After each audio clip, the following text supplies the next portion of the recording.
Hello, everyone, and welcome to today's webinar, A Beginner's Guide to a Successful RFP. My name is Gary Grizzle, and I'm a Senior Sales Manager here at Flexport. I have been working with clients on their first RFPs or exploring RFPs before for over 6 years. So really excited to be the host of today's webinar. Today, we're going to be covering the freight forwarding RFP basics. This is intended for shippers with minimal experience going through the RFP process, maybe the first time, maybe did one last year, but definitely kind of new to it. If you're a seasoned shipper, glad you're here, but you may have more experience, and we have a webinar, an advanced RFP webinar on February 25th, which you can find a link to under the Docs tab.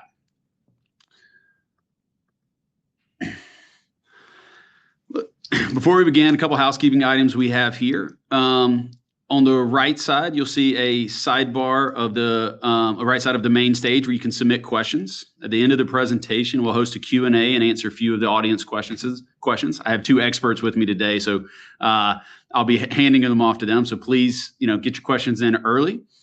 On that same sidebar, you'll see a tab labeled Docs. This is where you can download a copy of today's slides and find other helpful resources, as well as register for the advanced RFP webinar and possibly future webinars as well.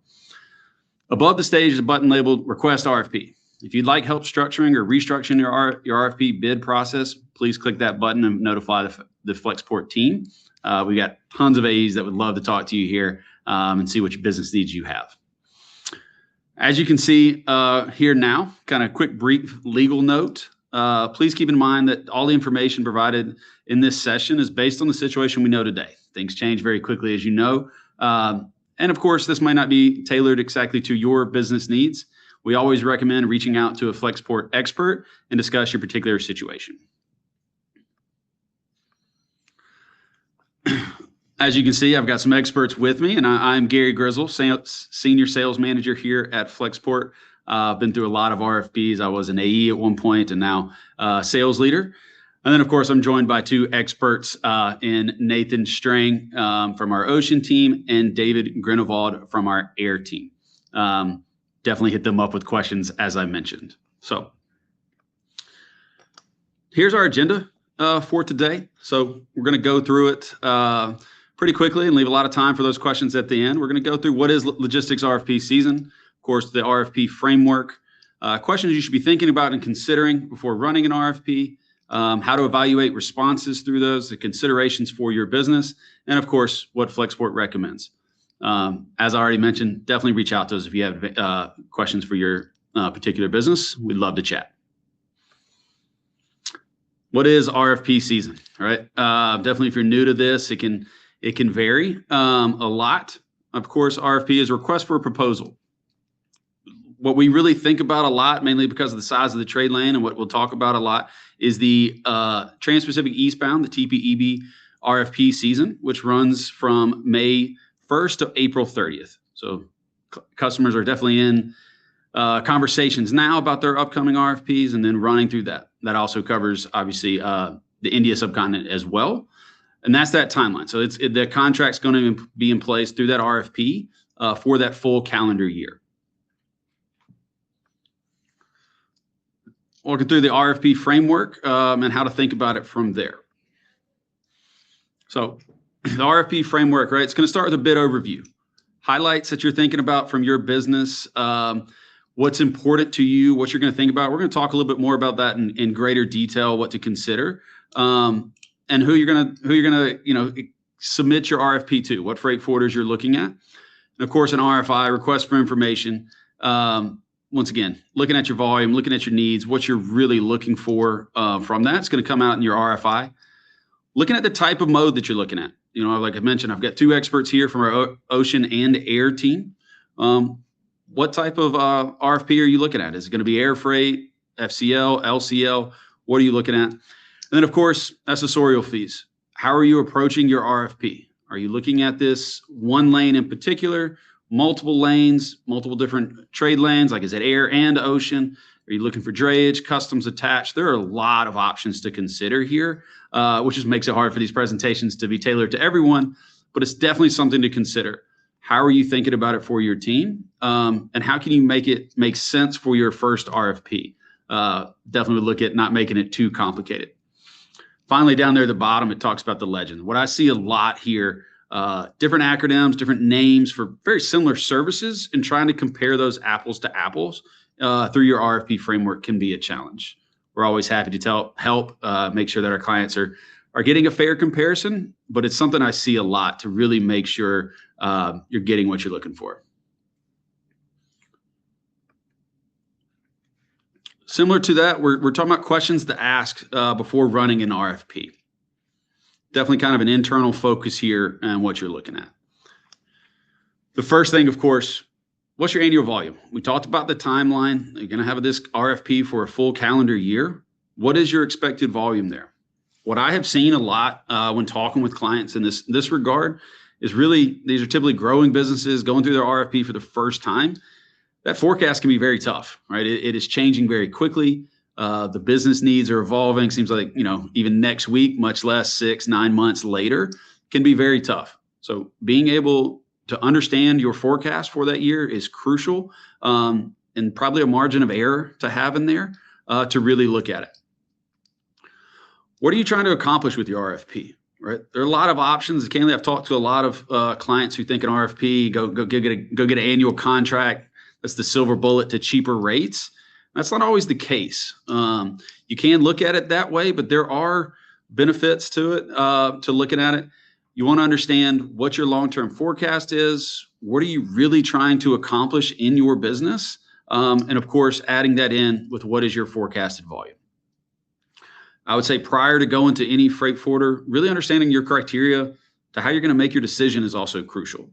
If you go to 5-6 different forwarders, with your RFP, you may get pretty different responses back, and you want to have a plan going in as to what you're thinking about. Is it purely going on price? Are you looking for additional technology? Really trying to uncover reliability, and sticking to that is crucial. And then, of course, how many rounds and until a final decision is made. Also super important, one, to know your process. And I also think it's really crucial as you're working with a forwarder to share your process so that they can accommodate, make their rates align, and get what you need back in a timely manner. So you're really getting the answers that you're looking for. I really always kind of see this as a two-way street. I'm talking to my team as my AEs and getting all of the information that I'm asking about these questions. And that allows us to really give the best proposal that matches your business. So I think it works on the reverse side for clients to be asking themselves as well. Then, of course, going back to these RFP responses, I hinted on this a little bit, but they can be very similar and they can be very different, and honestly kind of tough to tell the difference. So things to consider throughout the entire RFP and the proposal that you get. Of course, you're typically going to see some type of rate sheet agreements, but you want to think about, of course, what's the visibility? What's the workflow of this forwarder and this proposal that you're seeing? What's important to you? Of course, going back to those questions you ask yourself before submitting the RFP is very important. What kind of support are you going to get through this, right? You're signing up for a year with this forwarder. It's crucial to be thinking about that. It's easy to just see a sticker price or a rate without really thinking about 9 months later, how's the service going to be? What's that impact for your business? Very important. And then, of course, transparent costs and reporting. As I mentioned, the different acronyms, different names for similar services, really figuring that out so that you have a great understanding and you're able to forecast your business looking forward, because this is, once again, it's going to be a calendar year. And then, of course, like an end-to-end logistics solutions. What are you looking for? And this goes a little bit to adding on, is it drayage, final mile, any type of fulfillment services? What are you really looking to accomplish, and what services do you need? And you got to put all that together to really evaluate your different responses, and depending on how many you have. Once again, and that goes back into how many rounds are you going to do through that process as well. So section 5 here, RFP considerations, is where I get to hand it off to the experts. And Nathan Strang should be joining me on stage here. All right. Thank you very much, Gary. I'll take it from here. My name is Nathan Strang. I'm Director of Ocean Freight for Southwest Region here at Flexport. And I'm going to talk a little bit about our ocean freight considerations when it comes to launching an RFP. These are very basic considerations. Anyone who has any familiarity, of course, knows that there's a lot of it depends when it comes to ocean freight. And I am going to be focusing mostly on speaking on how the market moves in the Trans-Pacific market, but a lot of this does apply to other trade lanes. And in fact, most of this applies to other trade lanes. So the first thing I think we need to talk about is a little bit of a common misconception in that the fixed rate is intended to be the cheapest possible rate at all times. So that is not true. The idea of the fixed rate is to give you a baseline rate that is for planning purposes and for a baseline load of cargo. And we'll talk a little bit about what a base load looks like and how we kind of view that here in a couple later slides. So it's not always the cheapest. And what we're looking here is a graph that shows you how the fixed rate and the floating rate moved to the 2025 shipping year. So as you can see, the light green line there, that is your fixed rate, and the dark blue line, that is your floating rate. At times, the fixed rate was very advantageous versus the floating rate, especially during our peak seasons, in times of market stresses. It provided a kind of a relief to that. But then as the market progresses, you can see that the fixed rate moves above, or it really doesn't move above. The floating rate moves below, moves above, et cetera, throughout the year, but it remains relatively stable on the fixed side. So what you really want to do there is to do your homework. You want to think about, where do you think your budget for freight's going to be? What kind of a number, what freight spend do you want to have on a per container level for your cargo? And look at that and see how that would progress throughout the year. Is that a rate that would work for you? Or do you really need to be closer to the market? There are other options out there if you want to stay closer to the floating market and not necessarily be on a fix. But you're looking at kind of your overall costs and what your best option is. So there's other considerations here as well. While this is the Zanetta average, peak season surcharges and things like that aren't fully displayed here. So the fixed rate isn't always fixed as well. It does move to some degree, and a lot of that is due to your supply and demand considerations, even on the fixed rates. So why does this matter? And as you're planning out as well as when you ship. So looking at off seasons, when can you take advantage of the lower rate? When is it going to be higher? And when should you plan on that? And looking at how you want to manage your rate throughout the year. So if the rate isn't always consistent and it isn't always the cheapest, then why do we want to use it? I mean, it's financial forecasting is a big one. So even though that there's going to be things like peak season surcharges and slight fluctuation in the fixed rate, it is going to be the most consistent rate throughout the shipping year. So you can forecast really well. If you're the type of business that needs to know now how much your rates are going to be in November, this is a really great way to do that. You can forecast out and have a freight spend idea of what you're going to be paying throughout the entirety of the shipping year. You're reducing your exposure during peak months. You are in those huge spikes around world events that you're looking at there. That moves the needle for a lot for the floating markets. You can smooth yourself out and you're not really fluctuating as much with the market. So the long range cost planning really helps there. Also looking at things like sailing consistency. Generally, when you lock in a rate, you're locking in your sailing dates, your sailing weeks. So you're looking at your predictability to your suppliers so that they know what they can always expect.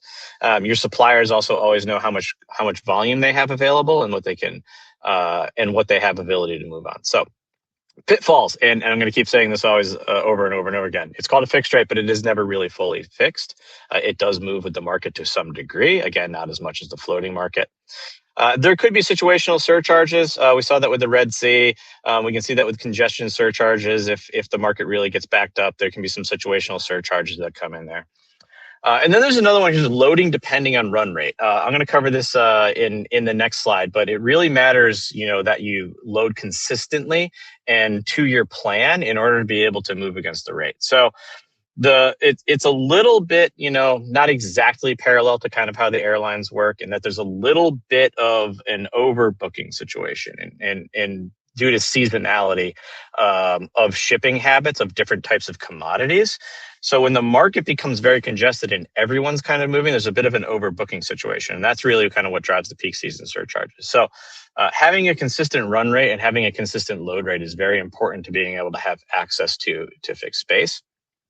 And then sailing consistency. You know, obviously the ships are still going to have their schedules, right? So while we do want to say like, hey, you know, this is a weekly amount of cargo, sometimes the ships don't sail weekly and they get bunched. So it can be a little bit challenging there, and you can see some bunching of cargo. I will also say that, you know, it sometimes fluctuates a little bit with manufacturing, right? So if your manufacturing is fluctuating, you may not be able to surge cargo as well on these rates. So I was talking a little bit about seasonality and kind of how you plan your cargo. So volume considerations, we understand that everybody isn't, you know, perfect on their predictions as to when they're going to ship. In fact, when we get an RFP request from the ocean side, what we do is we take the annual number and we divide it by basically 52. So you can barely see it. There's a green line there that just goes straight across at the 100 level, right? Like that's what is kind of the bid cargo.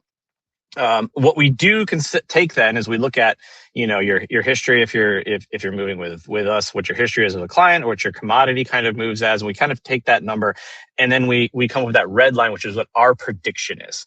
And our job as a forwarder, as an NVO, is to kind of smooth all of our red lines to get as close to that green line as possible.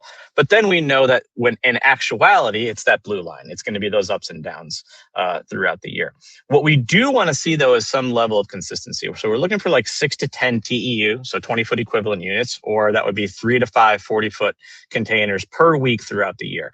Generally, one per port at least. So for multiple ports, you know, you can have one moving out of different ports.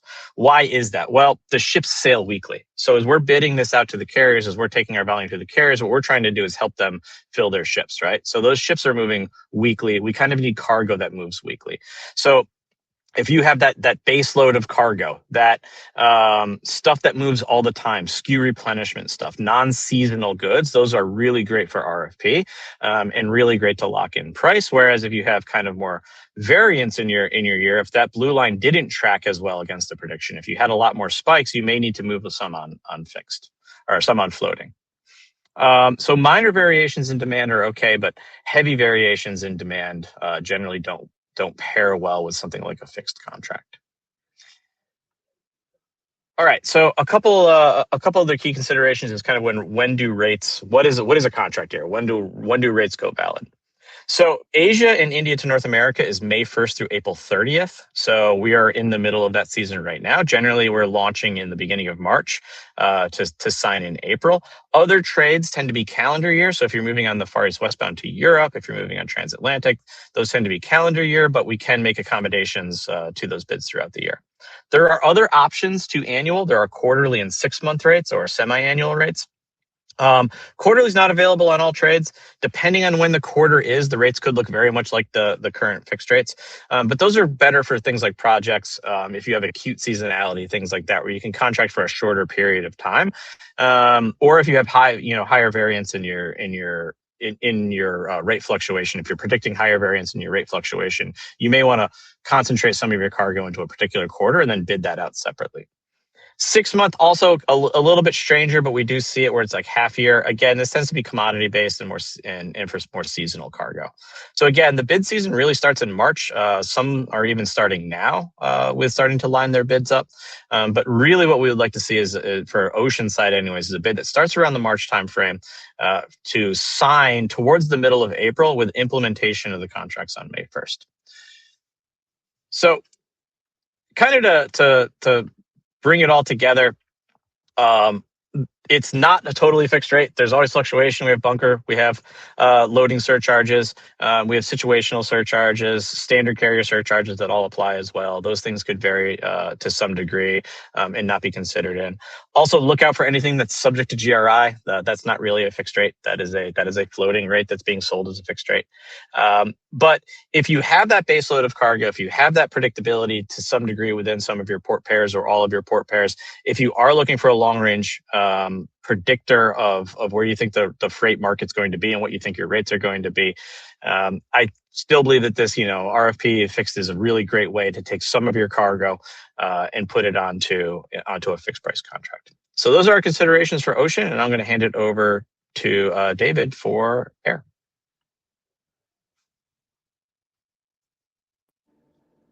Thank you very much. Hello, everybody. So without further ado, we're going to look at what an RFP can look like in air freight, which shares some commonality with ocean, but is also quite different, both in the way that you guys as shippers are going to approach it, but also a little bit in the timing. And the elements that you're going to want to take into consideration when it comes to timing is the air freight market can be a little bit more dynamic at times than the ocean market. So the first advice that we would give shippers is, and we give clients when they come to us to do an RFP for air, is we try to avoid peak or turbulent moments in the market to go out to the airline and ask for rates.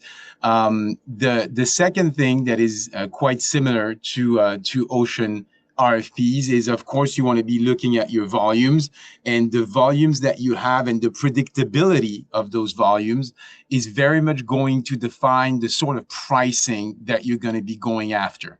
And so I'm not going to go back on what my colleagues have expertly explained when it comes to understanding your volume, understanding your regularity. But what I will say, though, is what each price structure or rate structure in air freight will actually match in terms of necessity.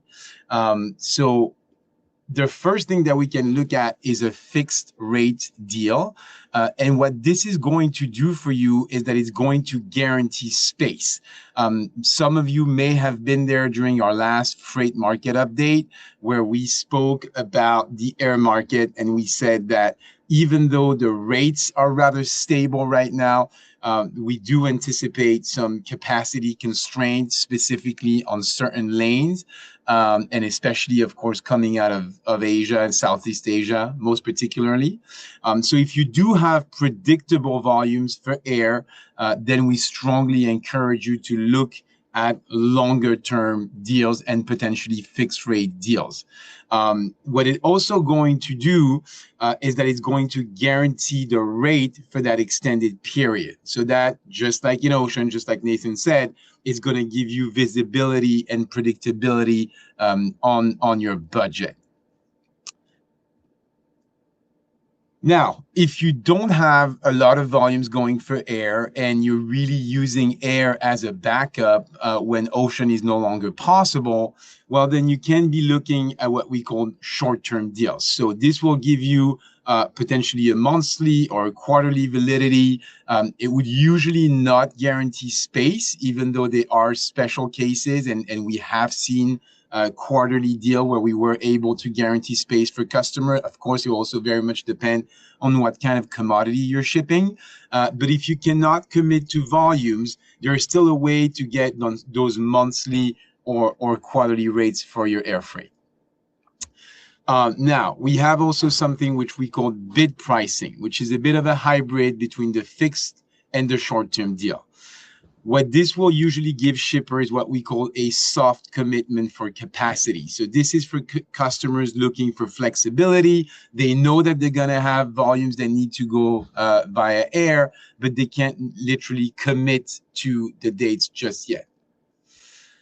And last but not least, we have something that we've seen more and more, and Nathan and Gary can probably come back to that, because I think this is something that we see a lot in ocean freight, is what we call the market-based capacity deal, or the indexed deal, which means that this will actually guarantee the space, just like a long-term deal, but your rate will fluctuate following a public index, which is usually something that customers like a lot, because they kind of get best of both worlds. On the one hand, they will get this guaranteed space, and on the other hand, they have the guarantee that their rate will actually follow the market. And since nobody has a crystal ball, even though we do a very hard job here at Flexport trying to predict the market based on our analysis, this is something that customers have appreciated, and especially in recent times. The one message that I would like you guys to leave this webinar with when it comes to air freight is to really think of your relationship with your forwarder as a partnership, meaning that, you know, if you are able to commit long-term, this is great, because, you know, even though the market is relatively stable right now, there will be a peak season this year. Again, we spoke about it at the last FMU webinar. We see a lot of demand for AI hardware, e-commerce, and you're going to want to be able to guarantee space if you have regular, predictable volumes in air freight later in the year. Now, if you don't have predictable volumes, if you have irregular volumes, then you can resort to those shorter term, can be monthly, can be bi-weekly, and that will still allow you to get the best rates available on the market. So that's pretty much it for the air freight. And now I will invite Gary back on stage. Thanks, David. All right, we're going to talk a little bit about Flexport recommendations. I kind of want to echo something that David just said and talking about viewing it as a partnership. Definitely goes for air and ocean side of it. It goes to the questions you got to ask yourself prior, and really sharing that as much as possible with the people that you're submitting your RFP to. The more information that my sales team has, and the better they can provide a solution to actually what you're looking for. So really being able to share that information is huge. And like I said, when David said that, it kind of jumped out and I made a mental note there. So some recommendations for looking at it. I'm also going to make a little plug for some more questions on the right side. Definitely hit us with it. I'm going to get both the experts back on so you can hear from them. But first of all, make sure the service matches the expectations, right? You want to really look at the finer points of it, ask a ton of questions so that you're going to get that contract that matches what you need, right? Looking at the different Incoterms, what are the transit times? What is the route pairings that you're looking at? Just because a rate, looks good, there could be a lot of nuances to that you want to explore so it really aligns for you. As you see, every little detail is very important and can really lead to a rough year and some freight and some movements that don't work for your business. So definitely meet with your RFP participants, right? We get a lot of these that it's a ton of emails back and forth. I think it's tough to kind of handle that first recommendation all via emails. There are a lot of nuances here to definitely explore and go back and forth on and ask a lot of questions. And then, of course, anything to discuss up front. If there's technology provided, definitely look at that, how that's going to work for your business, what users need to be involved, what other stakeholders at your company need to see this, need to explore. Definitely ask questions. What KPIs are important to your business? Like I said, looking at the transit time versus the cost, maybe some routings for that. Definitely on the customer service side. What kind of support do you get at origin, wherever your origins may be, and definitely, of course, at destination. And then, of course, having a backup plan. It's going to be crucial for this. These first RFPs are a lot. As I mentioned, the forecast can be very tough. Looking at it for these growing businesses going through this for the first time. So definitely, have a contingency plan. Run that by your partner that you've awarded this business to. And I think even once in that forecast, really sharing updates along the way. It's going to last for a year. The more you can share with your chosen provider, the more they're going to be able to accommodate what you need. So definitely crucial to handle all of that. And of course, we have plenty of Flexport experts here to talk to you about that as well. All right, we're going to go to Q&A, which means Nathan and David are going to answer most of these questions. I'm just going to be the host here for these. We got everybody back here. So let me see. I'm going to kick this one to you, Nathan. We got a question here. It's, what time frame do you recommend for a yearly contract, and a little bit about exit clauses as well?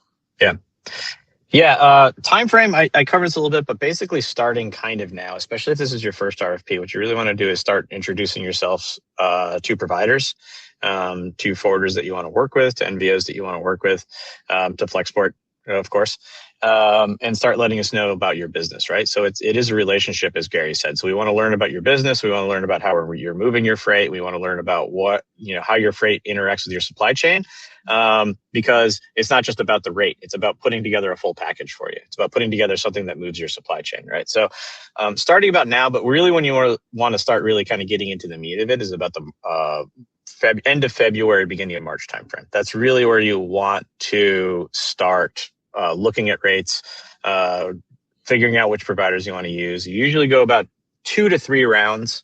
So they'll submit rates, you'll give feedback, submit rates again, get feedback, and kind of in the third round is where you're paring it down and really just kind of getting into the nuance on it. As far as exit clauses, all things are negotiable, right? It depends on kind of how you structure your deal. There are certain contracts that have what's called dead freight to them, which maybe for a discounted rate or a very specific type of sailing or something, you're willing to kind of agree to come up with a minimum amount of cargo, or else you have to kind of pay a penalty. Those will have different exit clauses other than kind of your generic shipping contracts, which we see. I hate to say it, they don't really have an exit clause.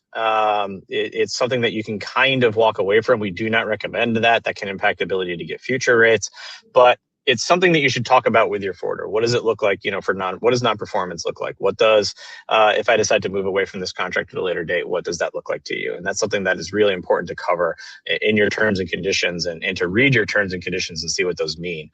But start now. And again, like I said, know your terms and conditions and understand what you're kind of signing up for with your forwarder. Awesome. Well, I'm probably going to throw this one back to you, Nathan, but I can read it for you. What's your thought on quarterly ocean RFP versus standard yearly on a normal cycle? A little bit of concern about RFP exhaustion quarterly, and let you handle it from there. Yeah. I think that's a little bit of the exhaustion, right? Like it to try and run a quarterly RFP all the time can be a little bit exhausting. Again, I think it is for certain commodities that move heavily during a certain part of the year. I think it can be beneficial. So generally what it is that you're moving quarterly rates for 1 quarter of the year, maybe 2 quarters of the year. And the rest of the time you're on the spot market because you're not moving a lot. I think of things like, just off the top of my head, like Christmas trees, maybe, they're going to move all kind of in 1 quarter. So you're going to have a heavy amount of cargo, but for the rest of the year, you're really kind of just doing replenishment maybe, or returns or things like that. So I think that quarterly can work out for that.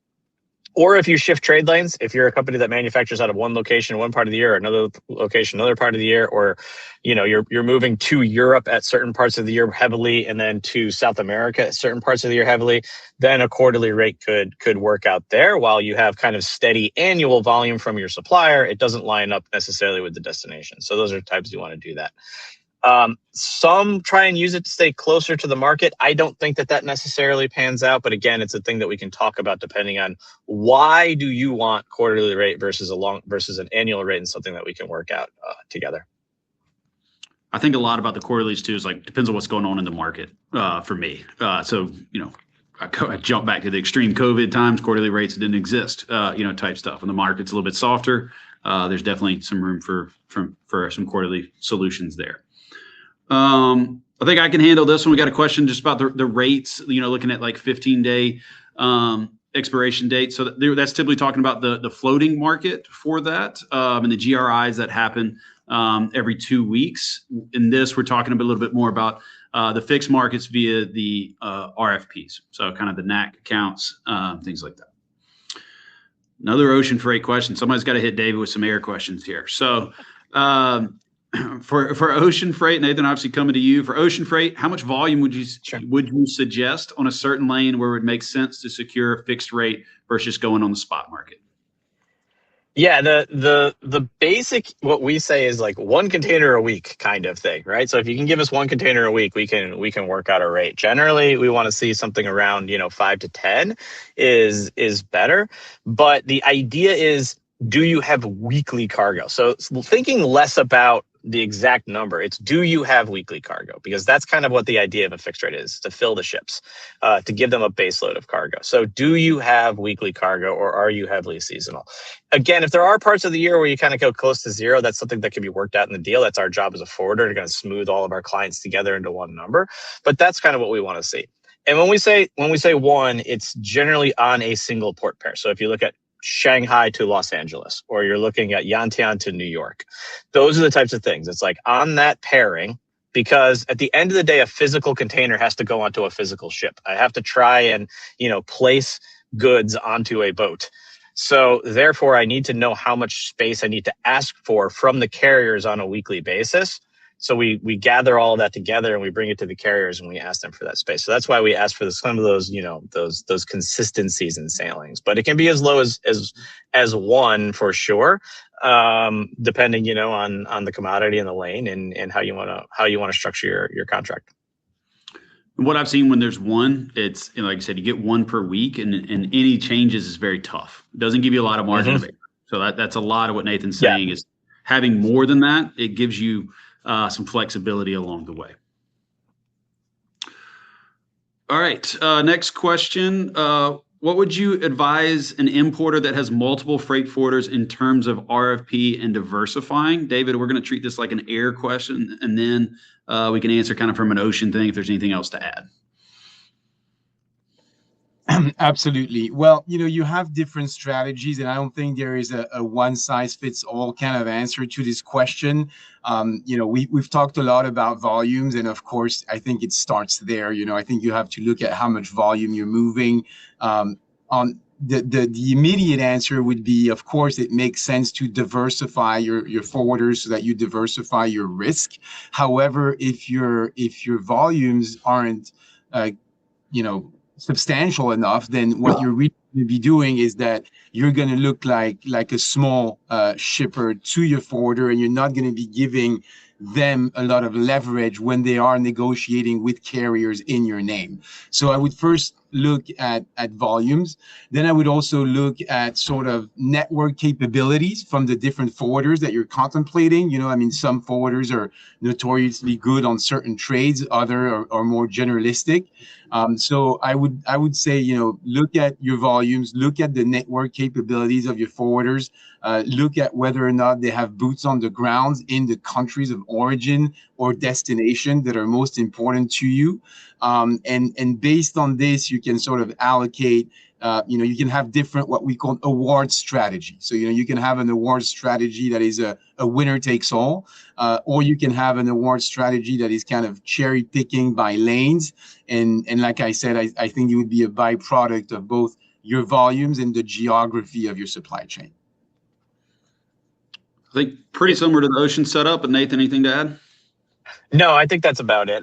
It also comes down to kind of how much work do you want to do, right? If you have 5, 6, 10 providers, then you have to manage 5, 6, 10 relationships, right? You have 5, 6, 10 tracking solutions, right? So how do you manage kind of visibility across those? How do you coordinate? How do you plan that out to different shippers? If you have multiple shippers, multiple lanes. For me, of course, I think simple's better. It comes down to the capabilities that you're looking for. At the end of the day, what are you trying to purchase, right? What do you see the value of the relationship with that forwarder?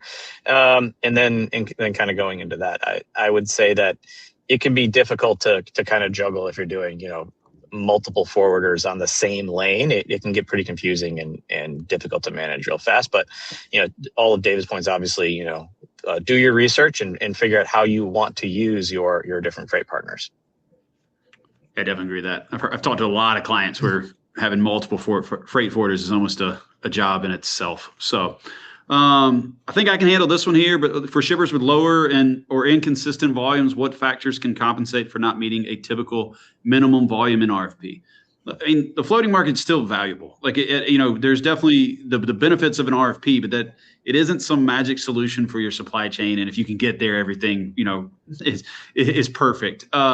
So I would say that without knowing any details. I know Nathan talked a little bit about seasonality and some of those variables that we don't know. But besides that, it's mostly going to be the floating market. So you can handle that. Your shipments will move.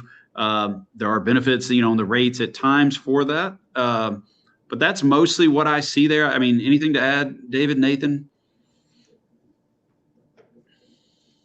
Cool. I think you cover most of it. Again, like, yeah, follow your seasonality, know your seasonalities. I think that's an important one, and communicate that up front. Awesome.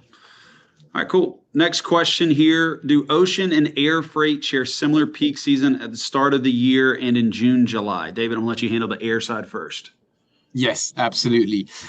So, you know, I would actually, I'm going to focus on the two periods that the person asked about, and I would also add something about the end of the year, because I think we see also a difference there.